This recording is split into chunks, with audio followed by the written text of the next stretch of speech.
next talk is Sustainability Challenge and the Role of Hackers by Igor Nikolic. Enjoy. Okay, so thank you. So technology is, as always, working. So as I briefly mentioned while we were setting up, here's a TLDR just because it is useful to have one. If you're going, what the heck is going on, you either stay or decide to leave now, so that's up to you. Then after TLDR, we of course have to have RTFM. Now the RTFM is, I get excited and I start speaking very fast, kad se uzbudim ovo volim, onda pričam vrlo brzo i onda uletim u tehnički engleski, ako je to prebrzo, samo ovako da mi mašete, ok? To mi pomognite, maši pa ću da usporim. Ako ne vidim, eto, hvala, onda ću malo glasnije. Znači, ako se ne razumem, ako sam prebrzo govorim engleski, samo usporite, ok? Mašite ovako. Molim vas, pitajte pitanja za clarification. Nemamo diskusiju, zato imamo nakon ove sesije, bit će u Pupinu diskusija, so please clarifying questions. And thank you so much for coming. So, with that out of the way, Sustainability Challenge and the Role of Hackers. So such a small and narrow technical topic. So let's just dive into it and see where this takes us, and take an intellectual journey on reflecting on the world around us, ourselves, and what we do in it. But first, a bit of context. So who am I? I'm an engineer. I try to unfuck the world with science. So stand back. I'm trying to use science here. I'm a hacker at RevSpace in The Hague. I play with fire and steel, with electrons and bytes, and microorganisms and light and stuff like that. I teach. I tell stories, as those who spoke to me recently. I cannot also stop telling stories. I organize things. I'm a wannabe artist, and I'm also dad, which is one of the more complicated things. And this is just fire, because fire is never boring. So where does this whole story start? It really does start, well, about 4 billion years ago, but that's a bit too far. It starts in the mid-60s, okay? Who has heard about the Silent Spring, the book over there? One there, thank you. So Silent Spring, this is arguably the piece that started the environmental movement on our planet, right? Rachel Carson wrote a book that said, look, there is DDT. DDT kills insects, which is awesome, but it also makes the eggs of birds really brittle. There will be no more birds because the eggs get squashed by the moms, and we are going to have a silent spring. There will be no birds. And that's the first time sort of the global society realized, wait, we have a problem with chemicals, with pollution, and then slowly discussion started, right? So it's the 60s. Before that environment, there is no environment, there is just forests and whatever. And then, about 10 years later, this image showed up. So it's an aspect ratio change, so normally that's round. Well, some people think it's flat, but okay, it's actually round, okay? And this is NASA that took the famous image, the blue marble. And this is really the first full-color image of the planet. It is the first time humanity looked back at itself and said, wait, this is us. Everything you ever knew, everything that ever happened, and everything that ever will be, all the stories, all the things that make us who we are, is on that small little rock, somewhere floating in endless darkness.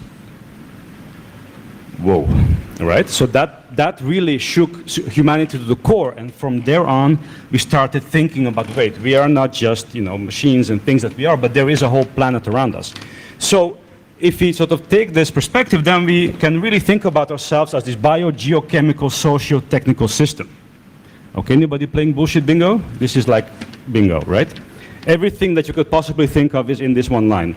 So why? Well, so there is us, the ball of rust, right? We are on an iron planet, about half the mass is iron. Silicon, we're floating in space. Spaceship Earth, that's literally what we are. Now that rock, that rusty ball, is covered with a really, really thin layer of green slime, wet green slime. Right? It's a 40-kilometer thick crust, basically diameter, and then there is maybe like a kilometer or maybe a few hundred meters of us. Yeah?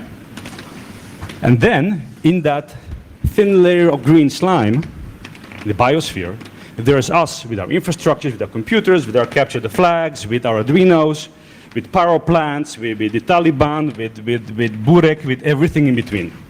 It's all there. Chevapi, of course, don't forget that, yeah?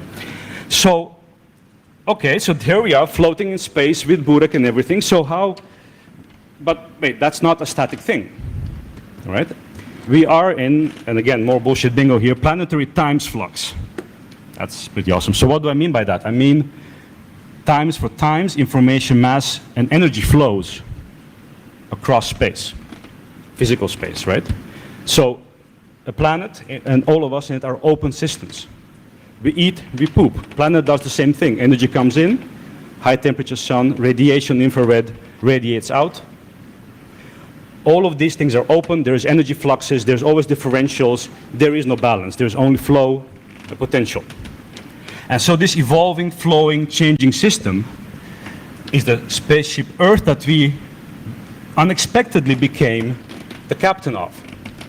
So we are there, Captain Picard, going, let's go warp 7, but we don't have data, we don't have anything, we don't know how we're flying because nobody taught us how to fly. So now we have to teach ourselves how to run a spaceship. And 2,000 generations ago, bacteria do that in 8 minutes. We were in Africa making fire with stone tools, telling stories. Primitive societies, hunter-gatherers, and now we're here. So we're learning, but are we learning to crash the spaceship or are we learning to go to warp 7? We don't know, we'll see. So recently, the New York Times came up with this. I thought it was pretty awesome. You can type in your location of birth, and I'm from Novi Sad, so it's really awesome to be here. And I'm roughly that much old. I'm not doxing myself completely here, but somewhere from the 70s. So what this is a plot, I don't know if you can see it, is how many days of extreme temperatures would I have experienced as a kid, right? So climate change, versus what am I likely to get in Novi Sad if I'm around 80 years old. Now, I like summer, I like hot weather, but that doesn't look too good. Okay, so something is going on here. You also have to realize a carbon monoxide molecule takes 40 years to go from here to the stratosphere, where it does its thing for global warming. So all the climate change, all the exceptional weather, all of the global warming we see today is from the emissions from the 80s. Right? So if you're from the 80s, you are old. Yes, that's 40 years ago. So that's interesting, right? We almost doubled our emissions since the 80s, and we are now already having pretty bad weather. We're having extreme climate. We're having hurricanes stronger than ever. We know this is happening, and the worst is yet to come. Woohoo. Now, why? Why do we have this? Why are we driving the spaceship Earth into the ground rather than to warp 7? Well, because it's cheap. It's really cheap to crash the economy. It's really cheap to crash planet Earth. And we do that because the way we organize the society is what we would call the linear economy, right? You go to some hole in the ground, you dig up minerals, you use them, you throw them away. Nice and cheap. You don't pay for digging, you don't pay for throwing away, linear. Now, okay, so that doesn't work because stuff is running out. I'll show you in a second. We can try recycling, but that's kind of sort of okay, but that costs energy, you're wasting materials, and ideally what you want to do is do this. This notion of circular economy. You want to have materials and energy, well, materials flow around, mass is conserved, energy cascading from the sun. We could basically live on this planet forever. I mean, biology has done that for a very long time. Crashes, comes back, fine. But, you know, can we keep this up? Well, let's look at some numbers, right? So I'm trying to back up all the graphs with sources and everything. So here are from graphs from a recent United Nations resource panel. Data on the quality of ores. So what you can see up, and again, I apologize for the squeeze, I was expecting a broader screen. This is the concentration of gold in ore over time across different continents, right? So on the top, we have Australia, which is a major source of gold. It used to be around, I can see it here better than you can. You used to have, sorry, the up is copper. So you used to have about 25% copper in your ore. Well, that's easy way to make money, right? You dig it up and that's fine. Right now, we are happy if you can find an ore that has 2 to 3% copper. No, that's a hell of a drop. Below, you see gold. We've gone from, think about 50%. So nice thing about gold, you find clumps of it, right? Now we're down to like 2. Okay, so that's nice. So where the hell did that gold go? Well, to the trash heap. Because, well, we dug it up, we used it, they throw it away. Oops. Okay, so why don't we then just dig up the trash piles and use that? Well, it's not that easy, you know, it's complicated. So why is it complicated? Now, this graph, you can find the link to the paper there, and if it paywalls you, then, you know, Sci-Hub and chill. Much better than Netflix and chill. For the rest, I'm not advocating any piracy, but, you know. Anyway, so this wonderful work, Markus Reuter, who did analysis of the technology that we have on our planet. So we have technology for processing metals. I could have picked any other material, but this is metals. So for metals, we only have like 5 or 6 processes, technical processes, metallurgy, chemistry, that can extract natural mixtures, natural ores, sulfates, oxides, nitrates, and turn them into metal. So that's for 5 basic materials, right? We have iron, manganese, chromium, zinc, copper. That's kind of what we use. All the other metals that we make, every single metal that's like neodymium, all the fancy stuff we need for sustainable development, are byproducts of these main processes. Okay, so that's awesome. Nature mixes, because of biochemistry, geochemistry, materials a certain way. Now you dig it up, you separate it, you take a piece of steel, you put chrome on it, because hey, chrome bumpers, that's awesome. Then you take a bit of copper wire, wrap around it, and you put it in an aluminum box. Because hey, it's cheap. And then you shred your car, let's say, and now you have tiny little pieces of chrome, iron, nickel, aluminum, and copper. There is no technology on the planet that can separate that. Okay, so you invent technology. Well, there are mixtures, azeotropes, that you cannot separate thermodynamically. So we have mixtures that we can never ever separate. Oops. So there's a pile of stuff that's kind of useful, but not really, because we've just mixed it up. Okay, so that's technology is moving forward, it's helping us, but it's also messing things up, and can we recover? Okay, so why are we doing all of these things? Why are we mixing these materials? Well, because we want technology, we want health, we want life, we want people, right? The goal of humanity is more people, you would think. So let's look at this. A very nice graph from the Milken Institute US, and they're looking at number of people mapped against, so over time, and various points where technology got discovered, various kinds of tech.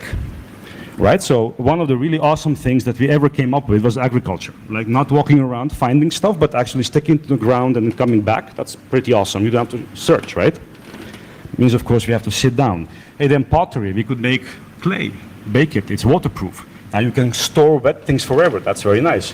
Then we start, you know, the plow, irrigation, metallurgy. We start, you know, being able to form metal. That's pretty awesome, because that's much better than finding a sharp stone.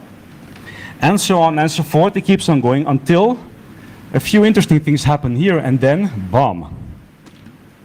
Right? Any system engineers here? Step function? Anyone? Yeah, step functions? That's what we are. We are a natural step function. We just happen, bomb. A meteorite. Right? Geologists talk about the Anthropocene. We are a geological force. Okay, so there's more of us. There's much more of us, because again, these are from about 6 to 9 billion people. And it's not just that there's more of us, but look at this one. This is how old we get. Right? So there is Japan, classic. There is Norway. There's US. And there's Serbia. Right? So you need to do something about the smoking, because this is not working, guys. You're not going to be like Japan. Okay, and then there's Nigeria. Right? And not so healthy. Second World War, you know, people die and stuff. But then, hey, we are rising. Okay, so not only there is more of us, 6, 7, 8 billion, we're living longer and longer, and there's a nice Nature paper, there's a link over there. Currently, we expect that first people are born who will live to be comfortably 125. Now just let that sink in, all right? More and more people getting older and older, becoming richer and richer, That's this one. Using more resources, because what do you do when you're richer? You buy more shit. Now that stuff happens to be full of copper, full of gold, requires more water, more energy. Oh wait, right? So currently, if every person in the world would be living like Americans, sorry, American friends, we need 3 to 4 planets just for the materials, energy and water. Now if you think, hey, but I'm European, I'm pretty awesome, we are nice and efficient, well, it's only 2.5 if you're European. So, nah. I don't know, that doesn't fit, right? Wealth, right? You know how to read histograms, right? So this is about, what, 90% of the world. It's pretty poor. And then there is a few of us that are extremely rich, right? So there was a recent article that said that about 50% of the world's money fits in a bus, right? Not that those people ever take the bus, they own the bus company, right? But you can stick 50 people in a bus and you will have half the world's money. That is questionable. Is that sustainable? I mean, how much can you eat? How much can you consume? Okay, but so, okay, sure, a few rich people, that money is locked up on accounts, it's in derivatives, some are financial markets, it's not doing any harm. Sure, but we are getting richer, all of us, right? One of the big successes, next to the many, many failures of the capitalist systems, is that we are slowly but surely getting richer, but not equally, right? So this is the famous elephant graph from Branko Milanovic, one of the, he's originally from Belgrade, the chief economist in the past at the World Economic, WF, so EMF, sorry. And so he looked at what is the increase in wealth the last, say, 20 years or 10 years. And what you see is that if you're a white middle-class Western, you're not doing so well, all right? If you are rich, of course, you became even richer. But if you like Chinese middle class, if you're South American middle class, if you're African middle class, you're doing very well. You're getting richer and consuming more, which is cool unless you, of course, realize there's 2 billion Indians and there's 1.5 billion Chinese who are now getting much richer, as it's their right to do so, requiring meat, fridges, satellite dishes, vacations to Honolulu, all of that. Okay. Fine, so we know this, right? I'm not telling you nothing new. This is well-established science. We have the metrics, we know. But why are we not doing anything about it? How are we not able to think about it? Are we not able to mentally agree on what to do? Well, there is a little problem, and I like to call this the monkey space, okay? So here we are, monkeys, right? So Richard Dawkins liked to say we're all Africans, right? That's where we came from. Humanity is an African species. Several waves left from Africa, but that was, say, 50 to 100,000 years ago, depending on which science you look at.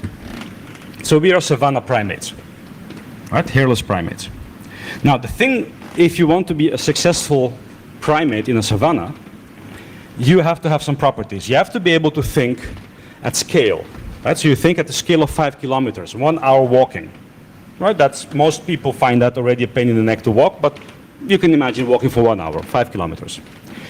You can think with some effort on the next season, right? If you're in Northern Europe, you know you have to think about the winter because you will be hungry and maybe dead if you don't plan ahead. So you can think next season, 6 months, but that's hard, okay? We invented pensions to deal with that because people cannot think 80 years ahead. We invented insurances because we cannot think ahead.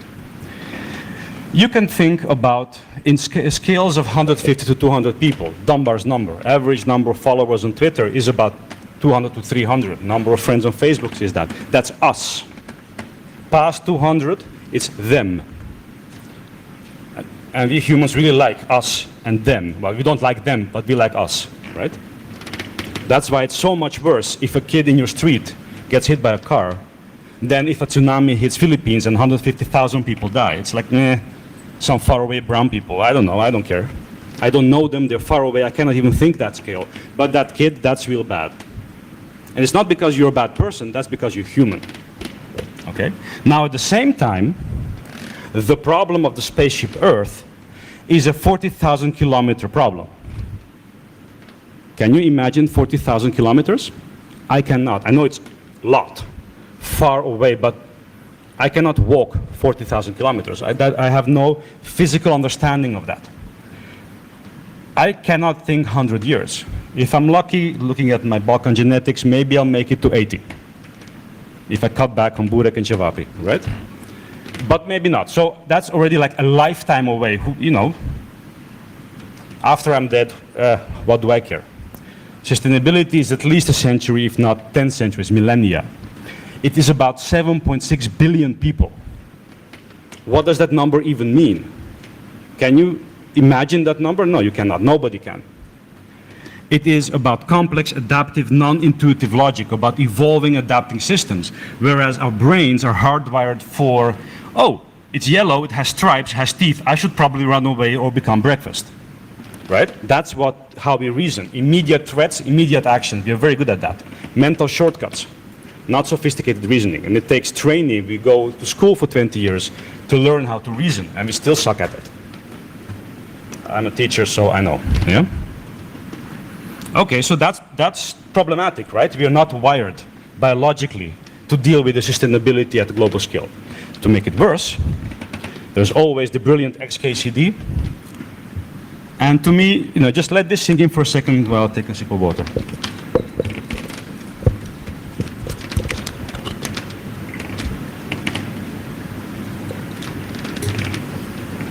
Yeah? So if you're this ant, it makes perfect sense. Right? They're in your kitchen. They're highly sentient. They're communicating with pheromones, and there's just no pheromones. There must be no intelligence. Right? It is Einstein that said it is the theory that determines what we can tell. So we have this very narrow understanding of reality. Because, well, we understand it through our eyes. The two little holes in our skull, meat-based sensors, 400 to 800 nanometers.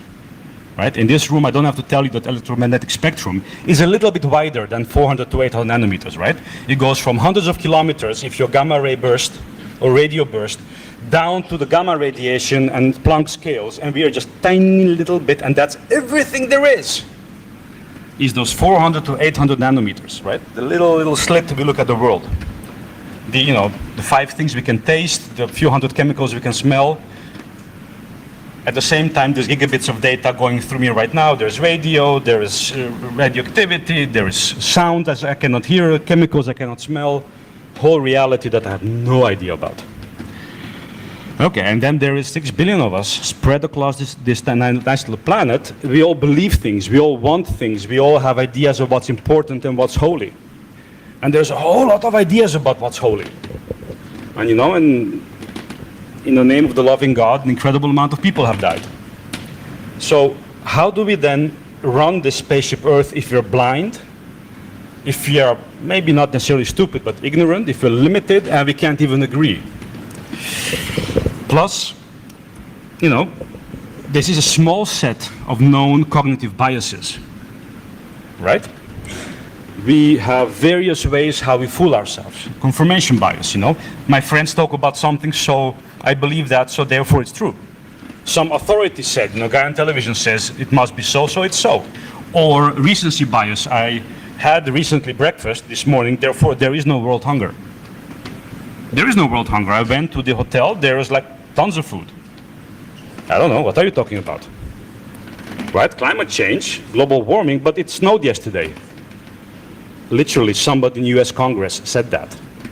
I'm not kidding you, right? It snowed, it's really cold, there is no global warming, and you just go, there is not enough face palms you can do for that. And then, we also have this, right? The Dunning-Kruger effect. The good old Mount Stupid, right? Most of us are in that far side of the graph. Because the vast majority of things we know, we are really stupid about. A few things we know a lot, but most things, we're like, oh yeah, I heard this guy talk about it, and all the refugees are real bad, they're all thieves. How many refugees do you know? Not one. Oh, right. Oh, but computers are really easy. I've seen a guy push buttons and they like hack when stuff goes on the screen. And we go like, no. But then maybe we're equally stupid at other things. So you don't know that you don't know. And if you get lucky, you can move past the Mount Stupid and you go, oh fuck, I have no idea. Right? So the more I know I don't know. And very, very, very slowly I realized, oh, maybe I do know a little bit somewhere about a tiny little bit of universe. But most humans on most areas never go past pound stupid. And then we have to run a spaceship Earth. Okay. So, after all of this hand waving, let's go down to the nitty-gritty. There are a bunch of hacker patterns that I believe are relevant and we should talk about this. So this is a warning, we are leaving science. We are leaving facts, we are entering my observations of 10 years of running around the hacker spaces and doing stuff and geeking around. All of this is very clearly biased, right? Because even me, I'm human, and of course I'm way smarter than you, so, and even me, okay, you know, you get it, right? Sure, colored, and this is the best, to my knowledge, these things are real. But I'm sure you will disagree. So, we need to talk about the good patterns, we need to talk about the bad patterns, and we also need to talk about the ambiguous patterns. There are things that are both. So, what are some positive patterns? We love sharing, we love openness, right? It's all open source, this is a Linux machine, I've mainly seen Linux machines here at the conference, that's great.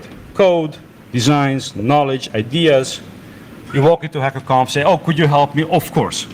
Now that's amazing. There are very few places where this happens. We try to be inclusive, right? We try to get people to join up. We keep the organization keeps the ticket prices low. We really try to bring people in. Now, of course, being a hacker, being a skilled technologist requires natural ability. We are not born equal. We are worth equal. All people are worth equal, but we don't have the same skills. I cannot run 100 meters under 8 seconds, or under 20, or maybe under 40 even, right? I'm a middle-aged, balding guy that has back problems because he sits a lot. So many things I cannot do. But, you know, I can do this, sort of, or at least I get paid to do it. Doing these kinds of things as hacking and learning and being skilled requires a tremendous amount of privilege. And I hear you think, okay, so, you know, you're this rich white guy living in the West, what do you talk about privilege, and I'm a poor student in Serbia. But even that, compared to a lot of people, you're still incredibly privileged. Right, you're white, makes a hell of a difference in this planet. Most of you are male, still a hell of a privilege. Nothing you can do about it. No, you didn't choose to be born a white male, but that happened to you. But that's different than being a black female in Africa infected with AIDS and being 15 and pregnant. They're real. They're also there, and they have not the same chances as you do. So we have to be cognizant of that. You have still money to be here. You're not starving in the streets. Most of us are incredibly engaged. We care. There's crypto parties, and we are passionately talking about things, and we are, you know, we want to make the world better or safer or more hacked or something. Yeah? And there are also a bunch of negative things. We also have weird, wrong patterns in the communities globally, I think. We have limited diversity, right? So I've actually gone out and did some statistics about the place I live. I live in The Hague, Netherlands. For Serbia, very well known. Scheveningen is a part of The Hague. It's a nice beach and it has a nice little square building with bars on the windows. Yeah, that. So in The Hague, about 57% of the people are born in Holland. 35 are non-Western immigrants, so that's a Dutch polite way of saying brown people.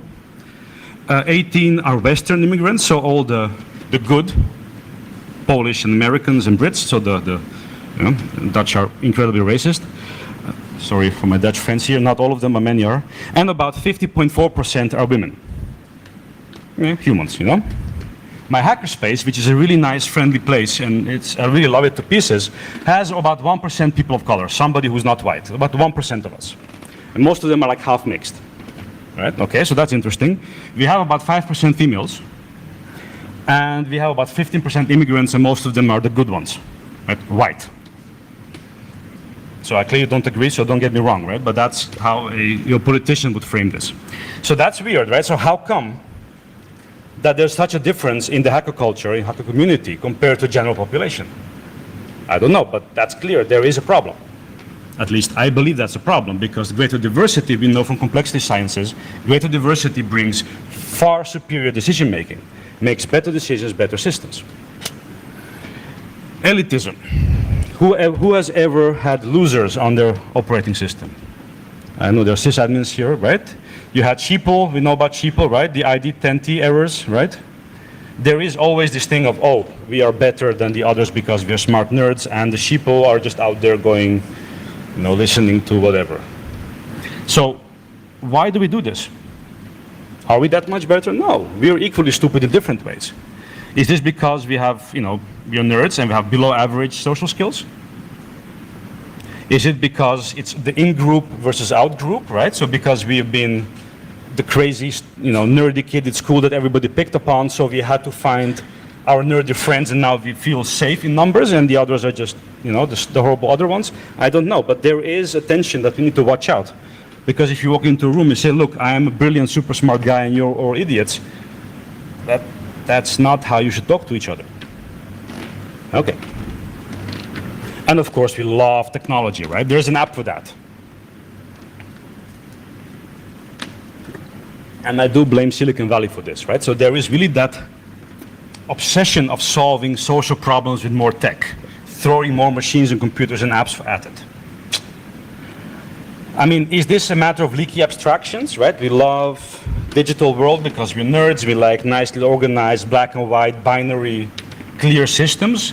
And social systems are messy, horrible, full of emotions, and the icky girls. You can pick up cuties from girls, and is that? I don't know. Is it because we just truly believe technology is the answer, or is it because if you have a hammer, everything looks like a nail, and we just have a really big, powerful hammer?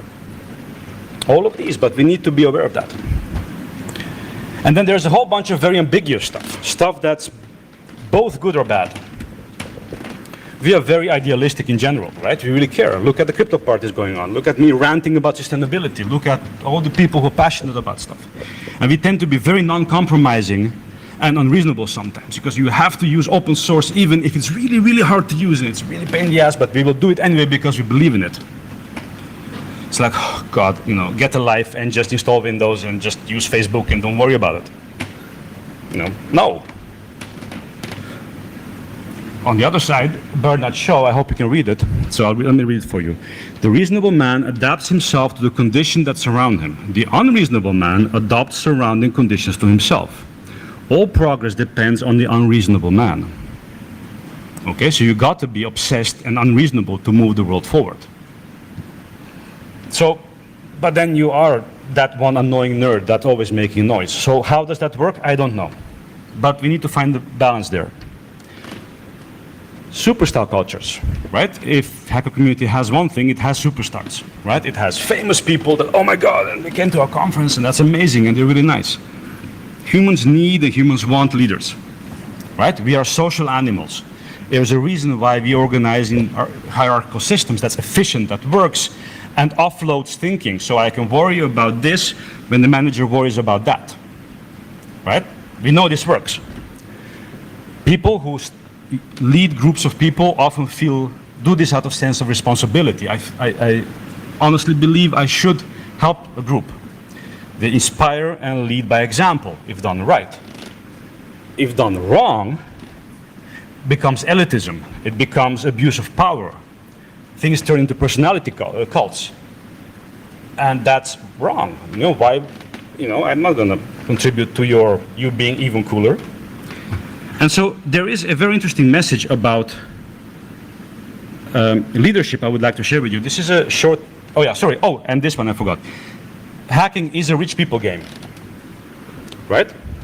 Money, capitalism is like gravity, right? If you cannot stand gravity, you don't get to live, right? You get squashed, you don't get to get babies, you become breakfast, and that's it. So you have to be sufficiently strong to withstand gravity. You have to be sufficiently rich, economically useful to have an income, right? We spend a lot of effort helping the weaker in a society, but you don't want to be handicapped or uneducated, right? So you can afford to hack around. Even if you're here and if you're a school kid and you think, oh, I'm poor, you're still rich enough to hack around. So on the other side, so that's not a good thing, it's exclusive. On the other side, well, if you're rich enough, you can also afford to help others. So, what people say, don't look down at people unless you are going to help them to stand up. So, are you looking down to help somebody up? Are you looking down and saying, haha, look at you being poor and stupid? So, leadership, look at this one. Oh, audio.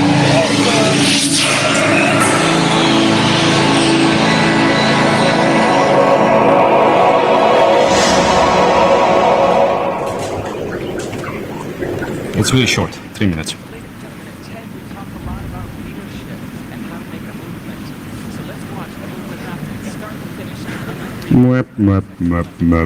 Okay, so what he's doing, I'll just narrate. This is a festival somewhere in the US. There's a guy dancing. Okay, he's like just going out of his mind. I don't know if he has drugs or something, but he's clearly having a good time. But he was alone, and then something magical happens. Somebody else stands up and goes, dances with him. Now what's interesting, this guy doesn't just go like, oh, you're a weirdo who's dancing with me. No, you're my friend. So he embraces him physically, he gives him a hug. Oh, now there's two of us dancing, but wait, when there's two people dancing, suddenly two is a crowd, right? And then very slowly, and that's what our speaker is telling you if you could hear him, is suddenly, after a few seconds, the third person joins you. See now there's three, and now three is a crowd. Three is a party and something is going on. There's three people dancing. Oh, wait. And then the lady stands up and goes, oh, wait, I'm one of those hipster types. I see something cool happening. I want to be part of it because now there's three people dancing. So the fourth people joins. Then the fifth person comes and now something is going on. So everybody who's like, I don't want to look really stupid like that idiot, but wait, now there's four, so that's safe. I can now join in and now there's four of us and look, and then there's five of them. And now people who don't want to miss out because something cool is happening also join in. Right? We are herd animals, and that's cool, right? It's okay, you just have to acknowledge that.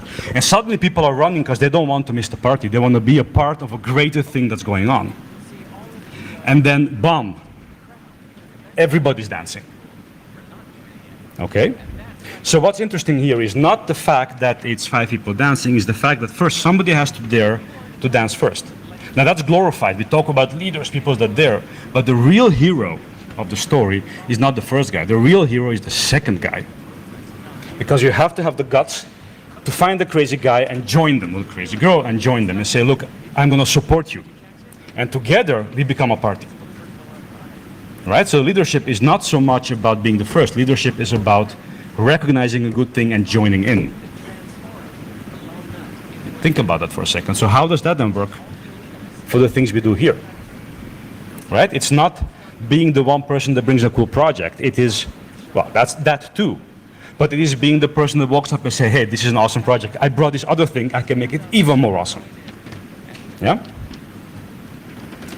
And then the final ambiguous pattern I want to talk about is technology. Technology is not neutral. We make tech. We choose how to make it, we choose what it means. And sometimes we make it on purpose, right? I've had conference dinners with people from Lockheed Martin in the US whose only job was to optimize the number of dead people per kilogram. That was the target, maximize death per kilo. That was not a lot of fun dinner because I asked him, so how do you morally support this? He was like, well, anybody who has a problem with this doesn't work for us. Okay, so I stand up, leave the table because I'm not going to sit on that table. Okay? Accidentally, sometimes tech doesn't work out because humans are very creative in abusing and using tech. Here's another video. You might have seen this one. Oh, sorry. Whoops. Go back. One. All right. So watch this. So this is a person with a dark skin.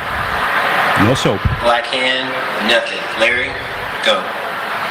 White skin. Black hand, nothing. Larry, go. Racist mother six.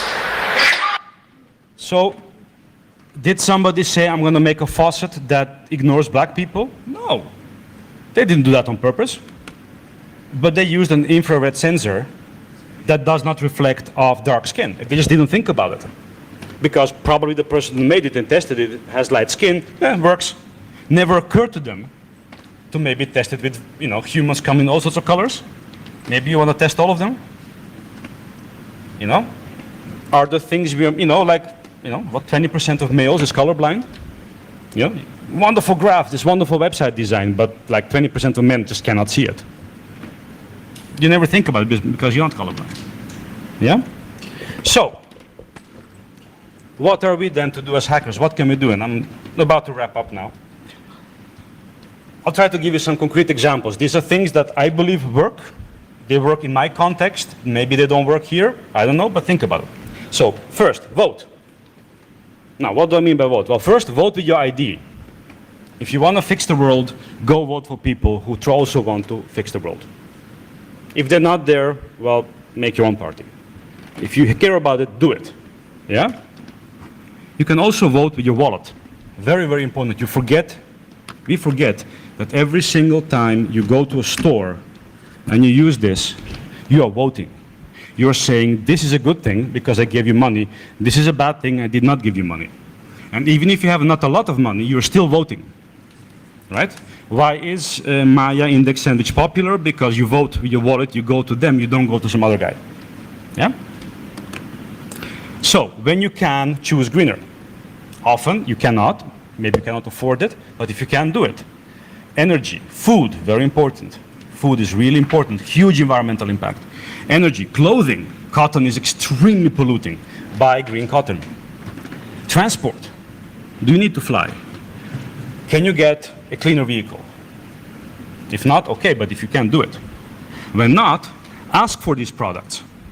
Twitter shitstorms work, right? Why does a supermarket not have a sustainable product? Because they think you don't care. Make sure they receive 20,000 tweets and I'll bet you they'll stock it, they'll bring it. Right? Make them realize. And vote with your feet. Go to things that matter. Right? Don't hang around places that are stupid, places that are wrong. Go to good places, positive places. Be there. Be the follower. Join in. Second point, engage. Engage with local communities.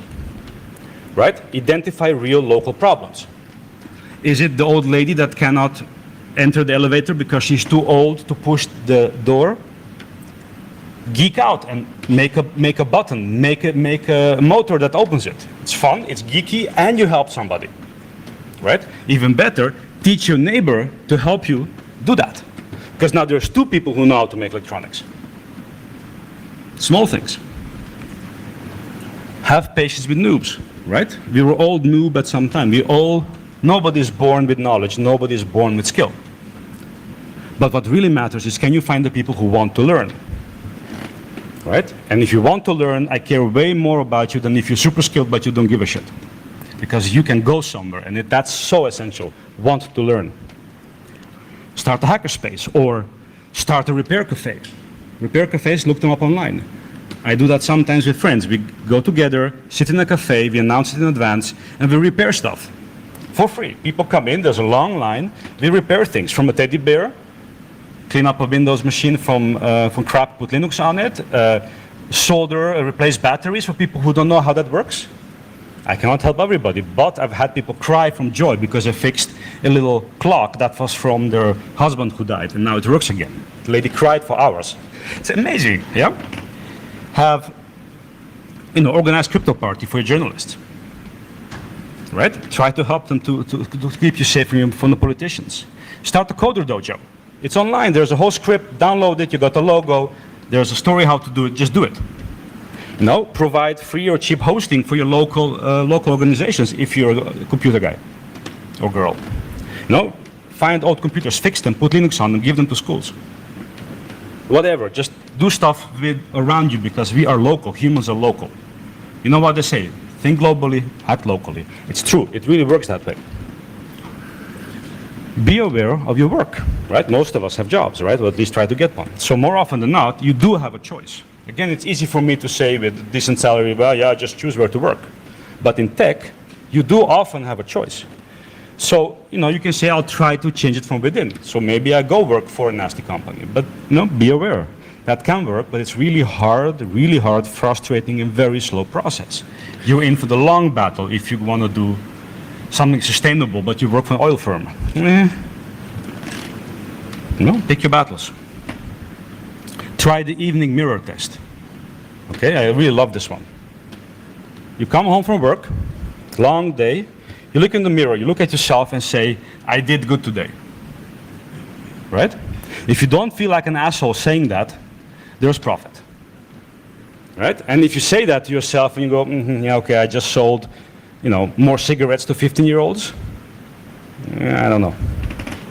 If that feels wrong, it probably is wrong. Think about tech for poor, underrepresented, oppressed groups. And you know them. You know, is it women around you? Is it LGBTs around you? Is it the black-skinned people around you? Is it the kids around you? There's always somebody who's worse off than you. Even if it feels it's not like that, there are. Think about simple to use, robust, empowering technology. But, very important, listen to them. Because it's so easy to mess up. There is this brilliant and scary example where a well-meaning group has built an app for Syrian refugee women in camps to help them communicate, right? Awesome, because they're really oppressed, they're alone, they're afraid, they have no family and friends, they come from a society that's very patriarchal, woman alone is very, very vulnerable. And they put their location on the map so others can find them. Like, no, you have just identified rape targets. Don't do that. Talk to them, ask what they need. Don't assume what they need. Some examples. For example, you want to get into open source farm machinery? Awesome project. Open source ecology. Design open source machines, farms that a kid in Nigeria can build a tractor, or at least a plow and use it.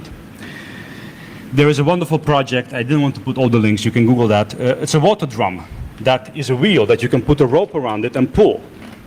Simple piece of plastic, but now a girl or a woman doesn't have to carry 30 liters of water on her head, but can just take a rope and pull 30 liters of water from the well.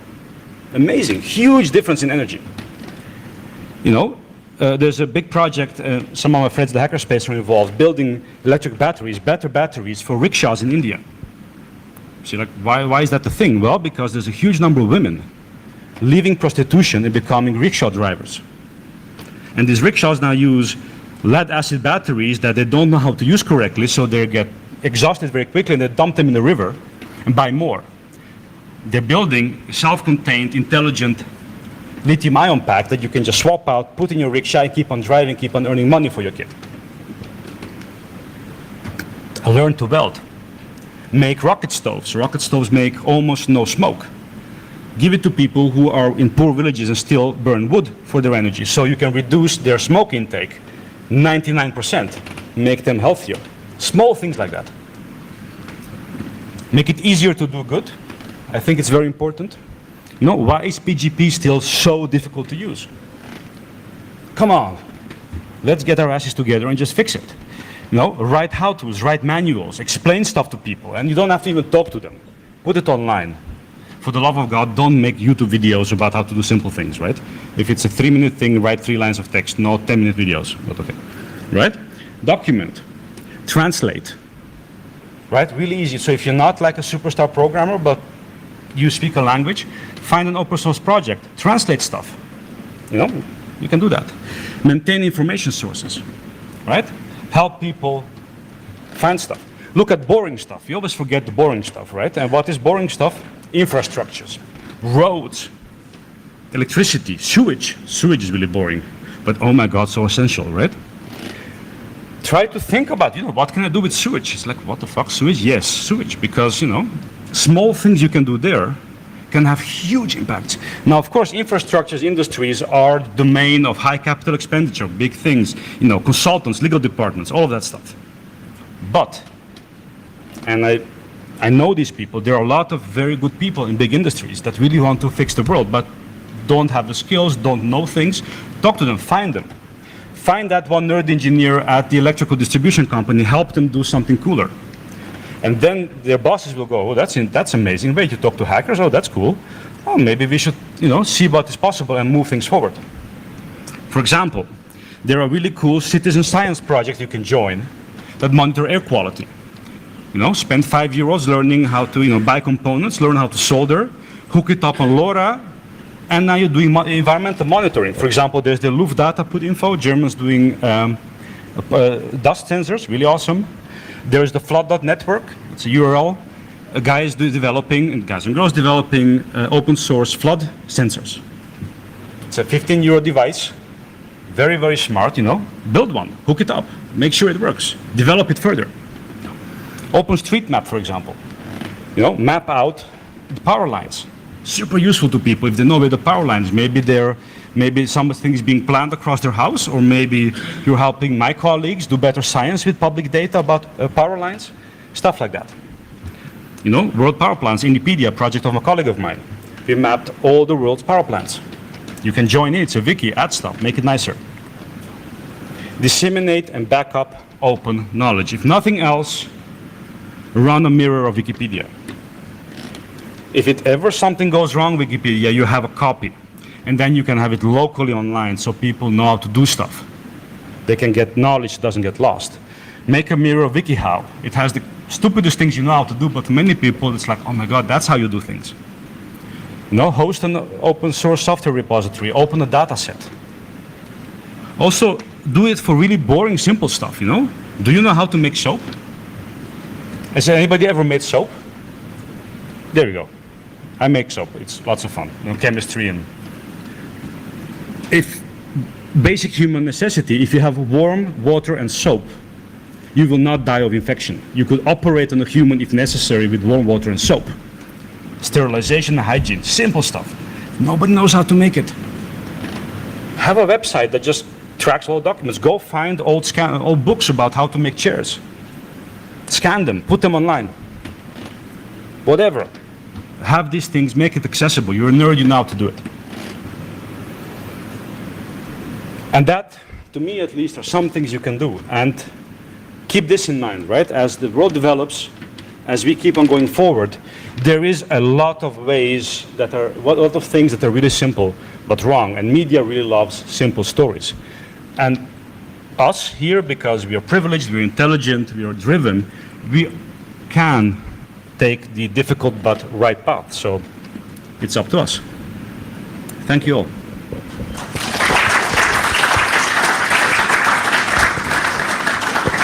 And I'm happy to answer questions for a few more minutes until we don't eat in the time of the next speaker. And in Pupin, there will be a discussion for those that want to chat more, and then I'll listen and not talk so much. And if not, thanks.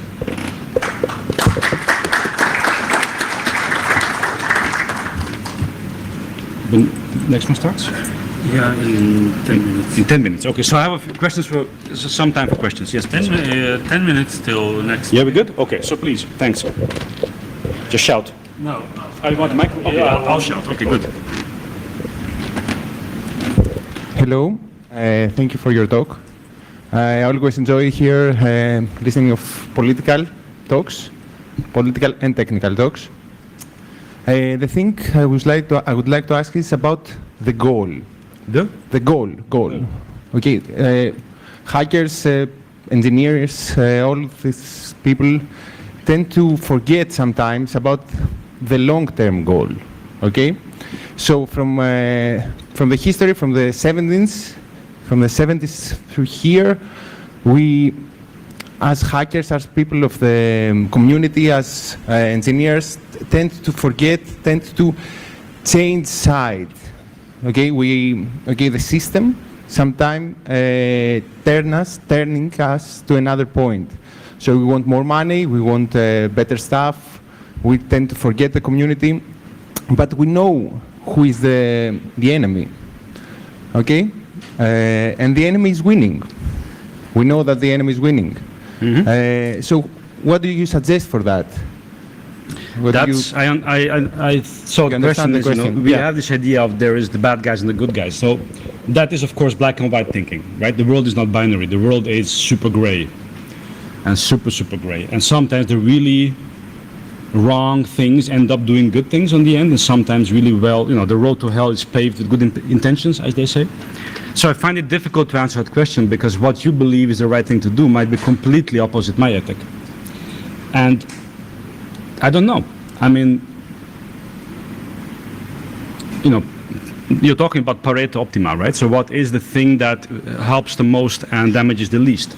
So I do believe that there are things that one should do, you know, reduce environmental impact, increase social justice, make sure wealth is at least better distributed because we know that this doesn't work. Educate people. Smarter people have less babies, have less environmental impact, make less stupid decisions.